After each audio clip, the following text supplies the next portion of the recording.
हेडलाईन्सचे प्रायोजक आहे NBC bearings, लांब पळण्यासाठी।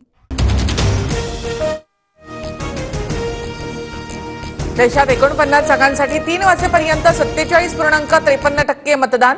पश्चिम बंगालमध्ये सर्वाधिक 62.72% मतदान, तर सर्वात कमी 38.77% मतदान महाराष्ट्रात। राज्यात 3 वाजेपर्यंत 38.77% मतदान। दिंडोरीमध्ये सर्वाधिक 45.95%, तर कल्याणमध्ये सर्वात कमी 32.43% मतदान। पवईमधल्या हिरानंदानी भागामध्ये अभूतपूर्व गोंधळ। ईव्हीएम मशीन बंद पडल्यामुळे अनेक तास रांगेत उभं राहून ज्येष्ठ नागरिक घरी परतले। मतदारांकडून संताप व्यक्त। पवईमध्ये ईव्हीएम मशीन बंद असल्यानं आदेश बांदेकर संतापले। मतदान संथगतीनं घेणं ही स्ट्रॅटेजी आहे का? आदेश बांदेकर यांचा सवाल। बोरिवलीमधील अनेक भागातील मतदान यंत्रामध्ये बिघाड।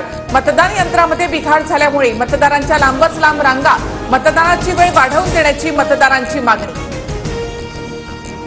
मुंब्र्यामध्ये जाणून बुजून मतदान धीम्या गतीनं घेतलं जात असल्याचा आरोप। मुंब्रा परिसरामध्ये अनेक तासांपासून लोक रांगेत, तक्रारीची दखलही घेतली जात नाही। जितेंद्र आव्हाड यांचा आरोप।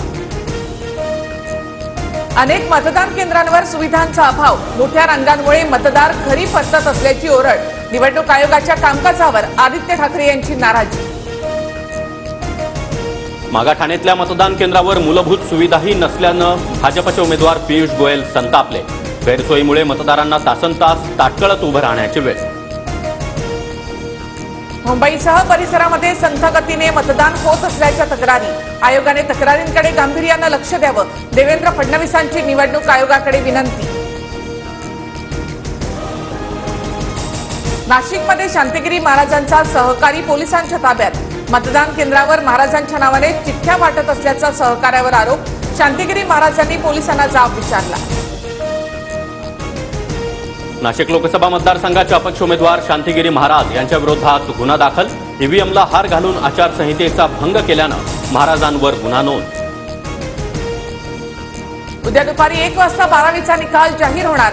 बोर्डाच्या संकेतस्थळावर दुपारी 1 वाजता निकाल पाहता येईल। बोर्डाकडून अधिकृत घोषणा। हेडलाईन्सचे प्रायोजक आहे एनबीसी बेरिंग्स, लांब पळण्यासाठी।